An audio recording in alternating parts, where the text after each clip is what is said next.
guys, welcome to my channel. I'm Hayley, this is Arthur, and we have Milo and Oakley here today. We're going to tell you guys a little bit about Milo's story and answer all the questions y'all asked. So this was a very requested video. A lot of people, are very interested in Milo's story and, the 3 years that we put into it to get to where he is today. Milo is now currently 7. At the time when he got IBDD, he was 4. And that was in 2018. One morning we just woke up and Milo was just acting super weird and limping, not wanting to get out of bed, just not being his normal self. Kind of seeing what was going on with him and just watching him throughout the day, but unfortunately he was getting worse and just wouldn't even walk at all. Wouldn't drink, wouldn't eat, wouldn't go to the bathroom, go outside to go to the bathroom, nothing. So we ended up taking him to his vet. And they did an x-ray on him and told him that told Arthur that he has a slipped disc. And we had 2 options to either do, bed rest and then therapy following after, or we could do a surgery and hope that it works. We went up to the neurologist scan and, we talked to them. They said that we should, they recommended the surgery and that we caught it in time, that, the surgery's gonna go good, it'll be fine, Milo will be able to walk again, just giving us completely good news and making us feel really good about having this surgery for him. So we went on with it and we left Milo there. And then later that night, well not that night, but that afternoon, an hour or 2 before the surgery, we got a call that they're switching doctors, and now this random guy that we haven't talked to or even know is now doing the surgery. So we found that very odd, why they would just switch like that and not really give us time to meet meet the doctor or anything. So yeah, they went on with the surgery, and the next day we went and saw Milo and he was doing okay. He was, just had surgery, so doing okay. He wasn't great, but yeah. And then you can tell him how they transported him and stuff like that. So we want to take him home 2 days after the surgery, but they insisted to keep him a little longer so they can kind of monitor him and make sure everything is okay. But they left up the fact that on the weekends they close, that they don't have enough clients to hire somebody over the weekend to hold their animals and watch over them. So they actually transport their animals to another vet office, probably about 10 miles away. And they keep them there on the weekends. And when they told us this, I was kind of skeptical about it because, a dog just had spine surgery and here you are putting him inside of a cage, driving around town, taking him to another office. So, they ended up taking him out there and giving us a call Saturday morning. We got a call from Dr. Cook, the one that did the surgery, telling us, I've got some bad news, Milo's gone completely limp.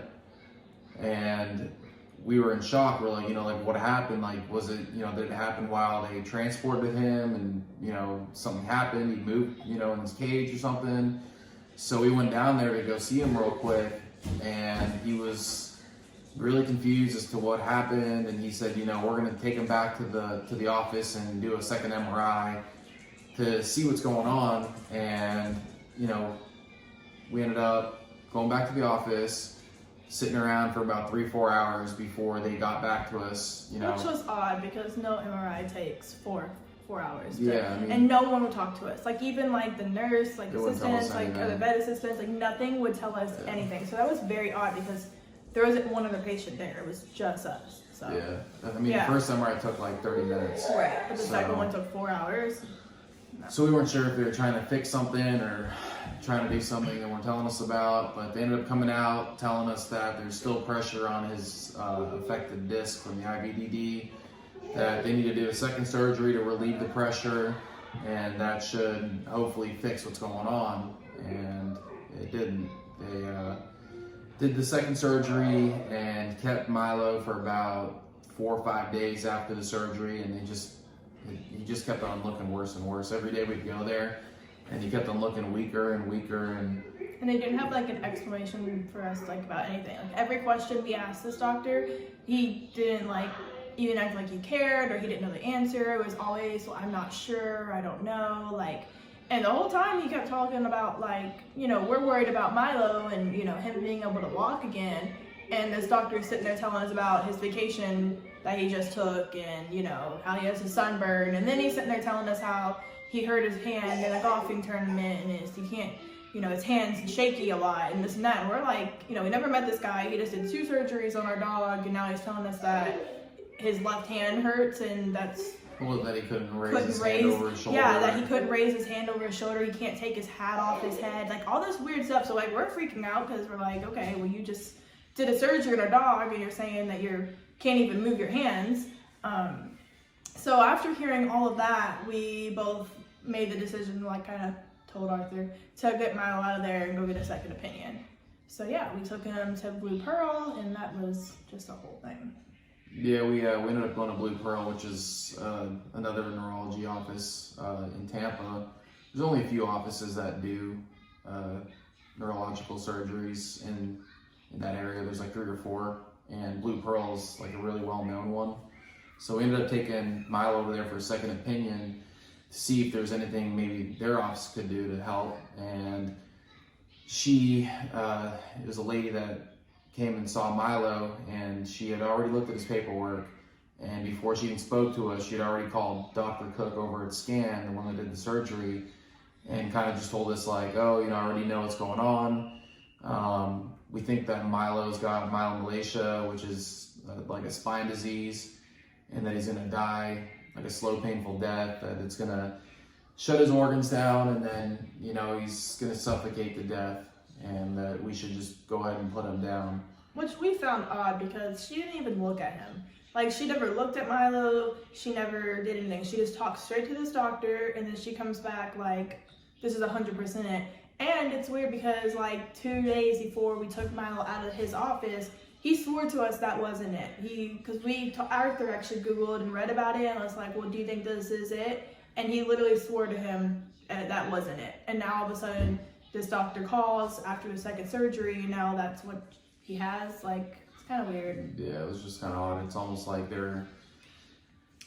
he kind of just like told her to tell us that, to just kind of like sweep it under the rug and kind of just get rid of what happened. So we decided to take Milo and leave and look at some other options. But the way they did it too, like how she was like really like most vets, if you say, you know, I think you should put your dog down, or I think they have this, like, they're not gonna pressure you into it. Like, this lady like followed us out of the office, like, you're making a mistake, you know, he's gonna he's gonna have a terrible death, and you're gonna regret it, and it's gonna be y'all's fault. And like, she was very like on top of it, which we thought was odd because it's not really her decision. And so yeah, we definitely felt that they were like trying to cover something up or hide something, and definitely not telling us the full truth. Yeah. So I actually had a friend who was a vet and owned her own office, and so we took Milo straight over to hers the next day, and she was like, no, that's not it at all. She's like, Milo, you know, is fine. We found it very weird that when we left Scan that he wasn't sent home with any like pain medication. He just went through 2 surgeries and they didn't send him with any pain medication. They weren't giving him pain medication there. Like, so my friend Stephanie gave him fluids, put a catheter in for us, and sent us home with pain medication. We just kind of took him home, and she also remembered that she took one of the MRI discs and sent them off to a radiology office in New York to read over it. And when they read over the report and the MRIs, they actually said that the affected areas in the MRIs weren't the same as what they wrote in their in the reports for the surgery. They were saying that there's 2 different areas between the images and the area that they said they worked on in the reports. Right. So that's where it kind of just... That's when we kind of started looking into like lawyers and stuff, because they were, and not only that, but like when we would go and talk to Scan, and like when we found that out, we went and tried to like talk to them and figure out what was going on. They were very rude to us, wouldn't tell us anything. The doctor hid from us. He wouldn't even come out and talk to us. Like, yeah, we wanted to speak to the doctor one day. He literally told us no. Like, he had the girls tell us no. So it was very all like odd, and just, they were definitely trying to hide something. They knew that they'd messed something up, right. So they... But so, you know, we had taken Milo home, and he was just not good at all. He wouldn't eat, he wouldn't drink, like he wouldn't get up. He was just like very down, depressed. So for probably about a month or 2 months, we were, you know, giving him antibiotics, giving him pain medicine.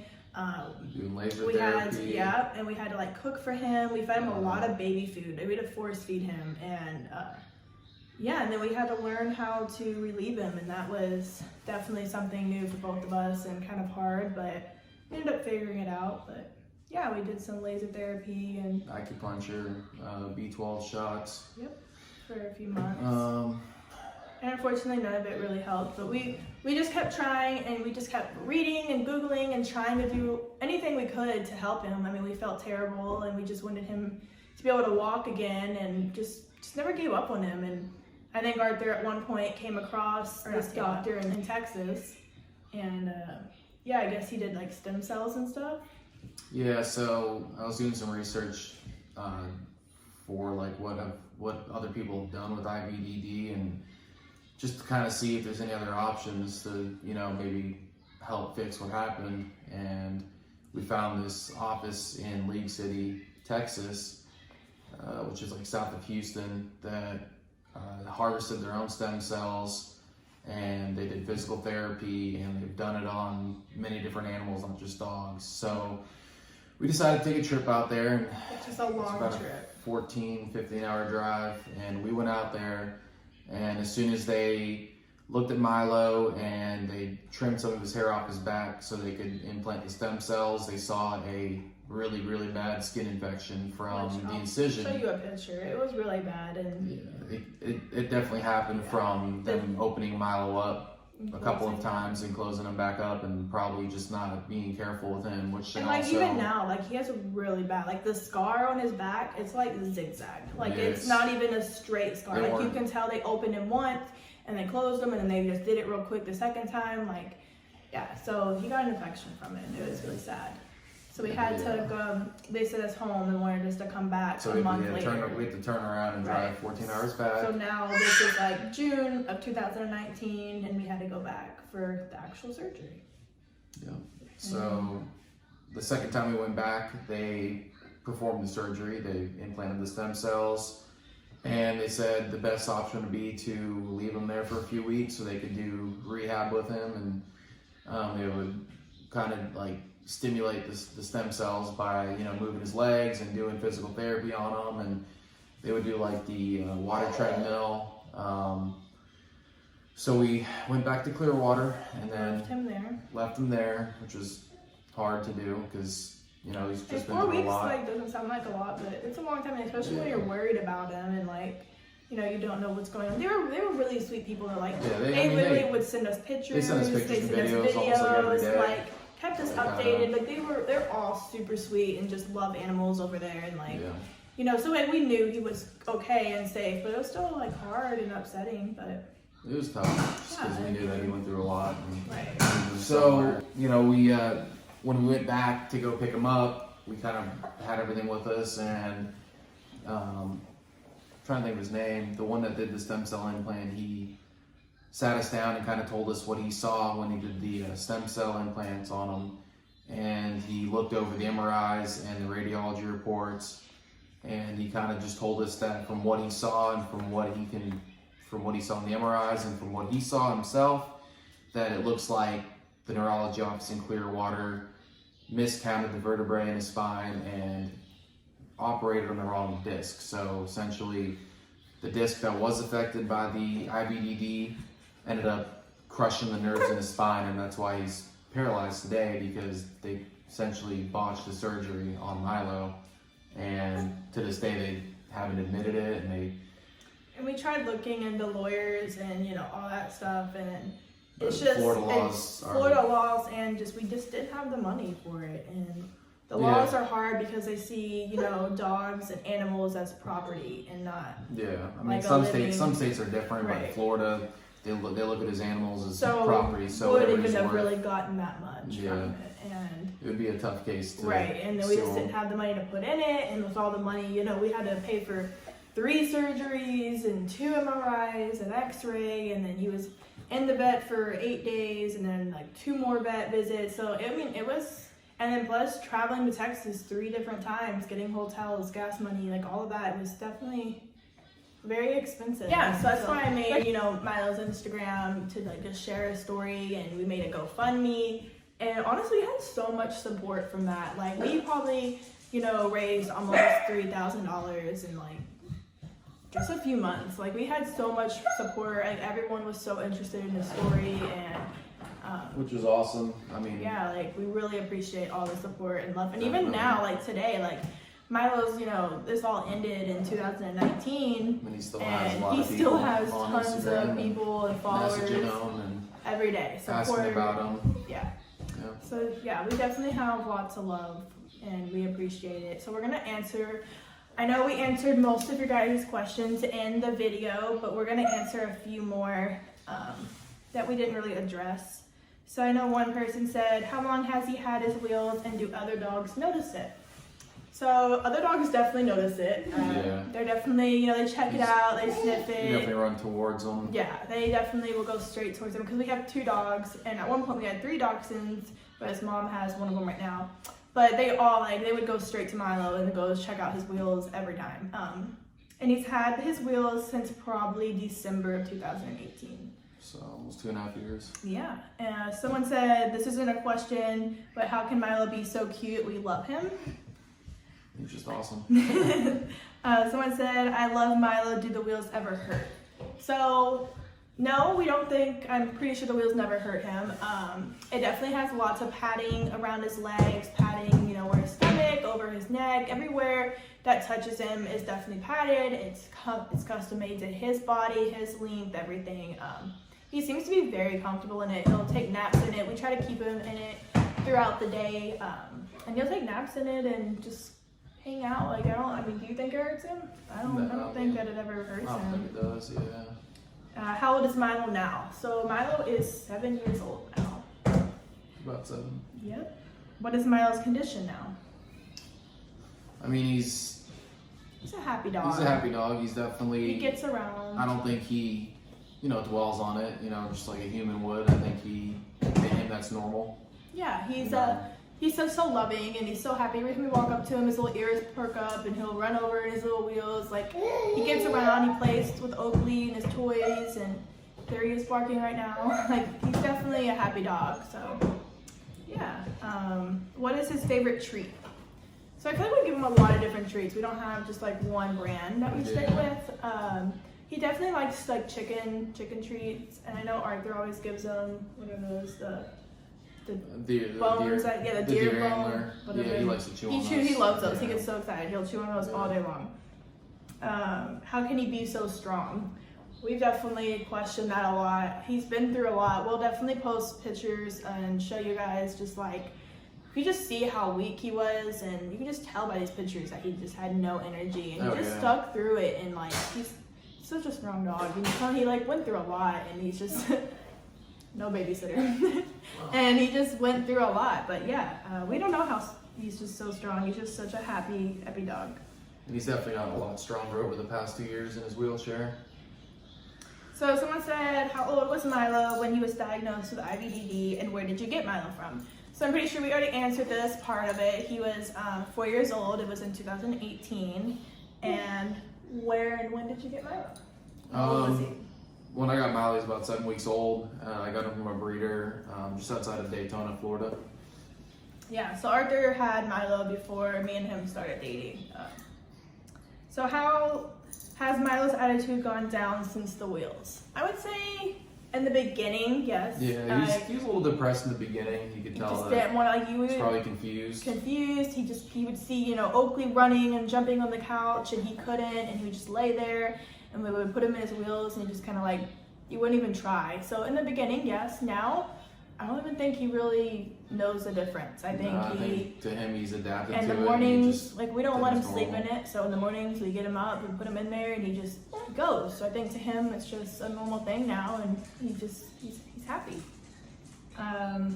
Yeah, so a lot of these say, you know, I love him, you know, he's such a good dog, he's the goodest boy ever, this and, you know, stuff like that. We answered the goodest boy. We answered a lot of these questions through our video.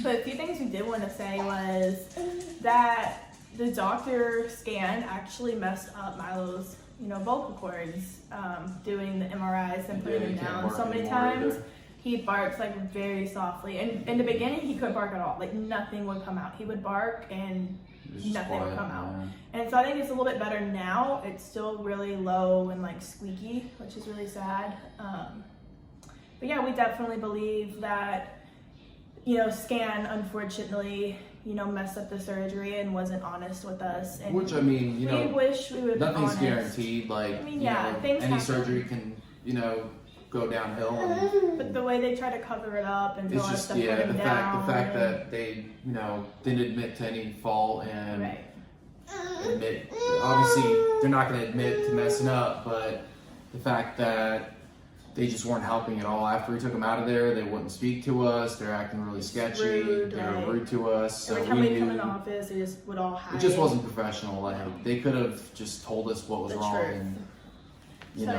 nothing's guaranteed. Like we didn't sign the paperwork saying that he's definitely going to be able to walk again. It was a hit or miss almost. But we definitely, never gave up on him. Just did everything we honestly could to hope that one day he could walk. And unfortunately, he didn't. But I still think he's as happy as he was when he was walking. And he's still the same loving dog. He loves everyone. He's so kind. And like we're sad about it, but we love him and he's happy. That's all that matters. So we definitely appreciate all the people everybody, that follow him, and all the people that ask about him, and all the people that have helped support him, or just anything.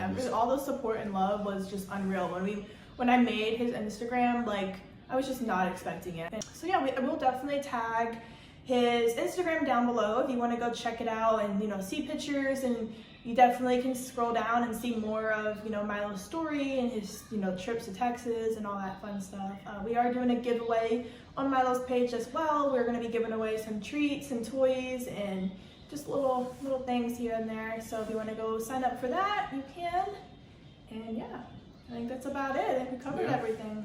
It's pretty much Milo's story. Yeah, so thank you guys for watching. Please like and subscribe, and we'll see you next time. Bye. See ya.